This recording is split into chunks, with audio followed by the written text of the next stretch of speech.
Parker, thank you for so much for supporting basically everything I ever do that I ask you to support. I am your Thank you. number one fan. Wow. You know, you might be It's because possible. I don't have a mom anymore. And my dad's kind of checked out. So Okay. yeah, I'm position's here. open. There's an opening. You're yeah. like, new podcast. I'm on board. Cool. Great. Let's I am accepting applications for number one fan number right one now. fan. And you have a very strong Nice. resume. It is an unpaid position. Yeah. It's really more of an internship. Do I get class credit at least? Anyway, welcome to the show. And so we like to kick off with a very straightforward, if somewhat sensitive question. Cool. When's the last time you worried about covering your expenses for the month? Oh, I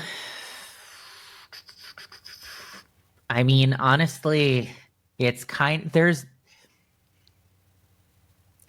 there's this time of year where money gets really tight and then it kind of gets less tight, where my basically around the time when I launched my newsletter, I got a lot of subscriptions. And now that I'm in the time right before that time of the year, it's very much like, well, let me make sure I've got this much room on my credit card and this much room. So I'm kind of at that point now, but it's not as bad as it's been. The last time that I was truly like, I have no money was probably maybe about 10 years ago. Oh, wow. So it's been a while. Like I've been doing okay, but it's less stable than I'd like it to be. Does that yearly sort of ebb and flow? You seem very accustomed to it. Does it feel sustainable going forward? Not really. It's one of those things where I've been picking up more freelance work and more just odd job kind of things here and there to try to kind of make it through. But now that I am, I'm coming up on the 4th anniversary of my newsletter being like my primary source of income. And the more time that passes, the more that I'm like, maybe like a regular job might not be the worst thing in the world. Maybe a 9-to-5 sounds kind of nice. It's one of those things that I think, if I told this to the version of myself that existed before I worked from home, I would think that I was out of my mind, thinking that like, oh, a job sounds nice to have structure. Sounds nice to get a paycheck on every 2 weeks, on a date that you could expect. Exactly. Not just be like, I hope someone signs up today. Yeah, I think one of the reasons we launched this show is around the recognition one has to deal with as you make it or don't make it as a creative, which is there's a difference between success and stability. Yeah. Which back when, because as I've like last year around this time, I was in like a program to help with my mental health and all of that stuff. And one of the things that we did when I was there was a value sort, where it's like you figure out what you value the most in life. And all of my things were like stability. Stability was the top one of my values. And it's also the most difficult to actually achieve, it seems. This is not supposed to be a show about childhood trauma. But I've become very aware in my own therapy journey of the association between inability to trust stability in one's life and not having it as a young person, right? And really needing it to be somehow outwardly expressed, like in a bank account in Yeah. a certain way. But I'll tell you, secret, back when my bank account looked amazing, I still didn't trust it. Yeah. No, I get that. But what do you mean by you didn't trust it? I didn't feel secure. Okay. Like, I always thought the bottom was going to drop out at some point. Sure. And then it did, It and I did. wasn't prepared for it. But even then, like, I was talking to a friend of mine who's known me a long, long time, known me through ups and downs. And he pointed out, he was like, Anna, you've always thought your career was going to be over. Like, you've always thought like the next thing around the bend was going to be just a wasteland. And that's not my career talking, right? Right. Like, that's something else talking. Yeah. Like- I was gonna say that does match up with my understanding of you. Where everything you do, you're just like, I'm trying this. I hope that it works out. I'm nervous, and a lot of the times I end up thinking like, what are you nervous about? You're great. Oh. You are so good at what you do. You put the words out there. You take ideas and you make them palatable. You make them easy to digest. Okay, you've got the job. You can stop. I got the #1 fan job. You got the #1 fan job. You don't need to like keep Finally. applying for it. All right. I'm curious. So, Mike, you've been nodding along a little bit. Do you find this to be true for you? Like, I mean, we talk about bank accounts a lot on the show, but I think it's probably important to talk about the distinction between like needing to function in a capitalist society and like having a mental health piece that doesn't make you feel safe. I guess my insecurity has been more about like literally where the money's coming from versus whether or not it's going to disappear, like, and I think the nature of my career as a musician primarily has just meant that, like, 75% of the money that I get literally feels like it falls out of the sky. Like I get emails that are like, oh, this is an amazing offer. And I just don't know when those emails are going to happen or not. And I do my best to try to generate it and make products and put stuff out to encourage those opportunities to happen. But when I identify with my financial insecurity, especially, it's more about like, who's going to pay me? Not is the money that I've already been paid going to magically disappear. It's going to disappear. I already know where that's going.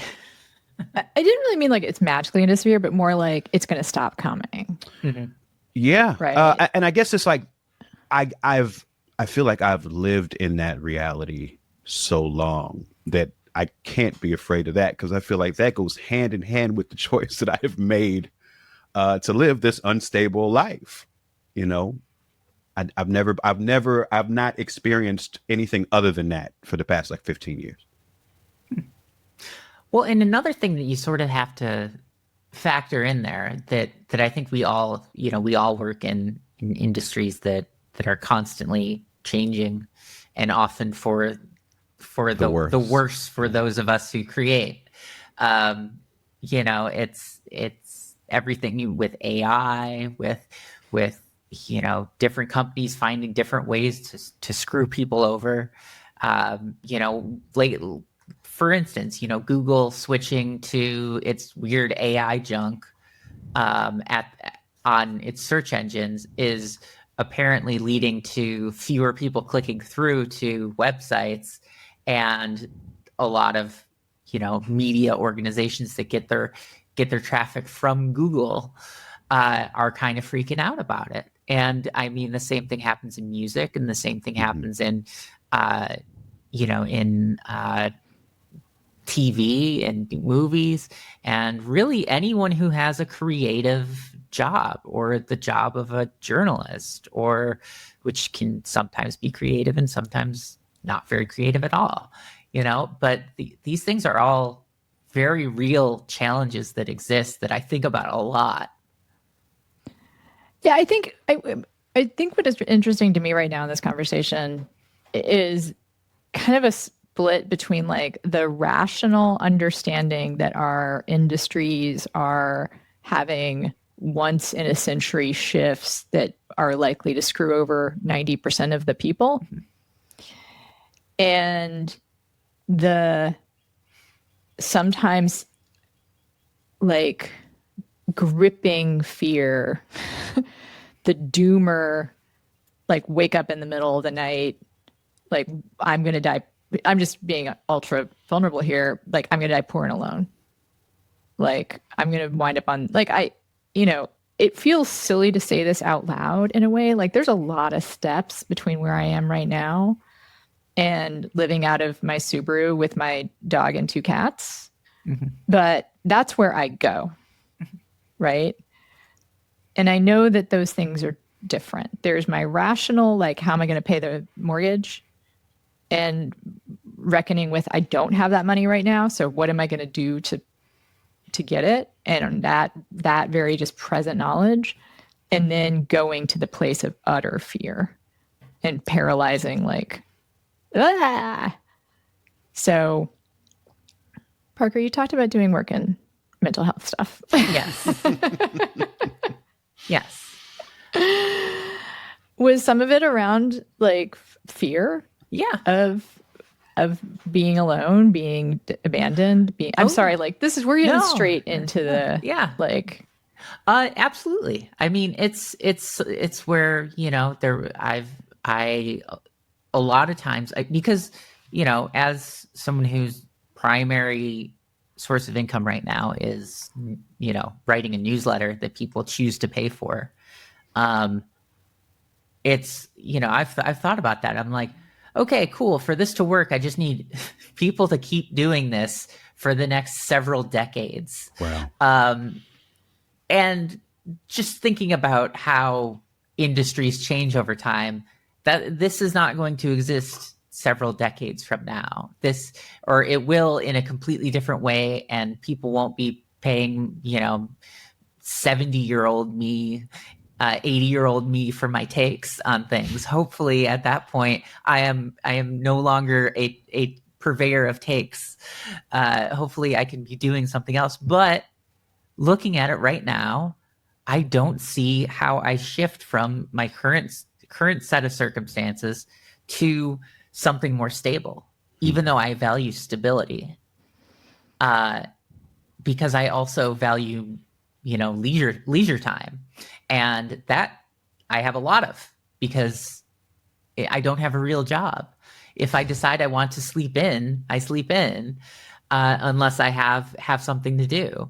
It's like tomorrow, I'm like, oh, what do I have tomorrow? I look and it's like, oh, I have an interview at 11. And I'm like, oh, I gotta be ready for this interview at 11. It's like, that's not a real problem. But it's a problem that I think that I've become used to this current grind, when I know that I will eventually need to shift to something more stable. You mentioned earlier thinking about the idea of, oh, maybe I do go get a regular job because of the stability. Do you have an idea of a regular job and with the current industry and the state that it's in, something that would be fulfilling for you to some degree?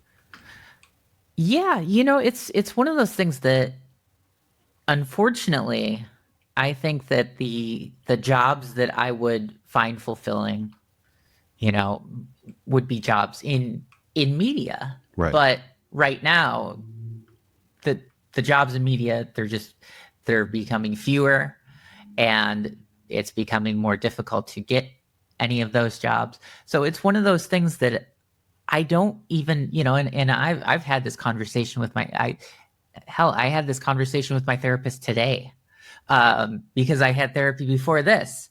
And one of the things that we were talking about was this search for fulfillment in my work, which is something that currently, as it stands, I don't necessarily feel fulfilled with the work that I'm doing, which makes me just kind of think about everything, Well, just to specify, do you mean creatively fulfilled, or do you mean any other sort of fulfillment? I mean, mostly in a sense of having a feeling like I have a purpose, because that purpose kind of often feels like it's missing. Like I think part of it's just, maybe being a little down on my own work and just kind of seeing it as inconsequential and stuff like that. But it's like I understand that it can, my opinion on something can change someone else's opinion on something, because I get emails every once in a while from people who are just like, hey, I read this thing you wrote and I really agree, and that's great, and that makes it feel worth it. But it's the rest of the time where I'll get angry emails from people who disagree with me, or I'll just watch the paid subscriber number kind of tick down, maybe go up, then go back down. All of these things, just come with this, really a challenge to my own sense of being.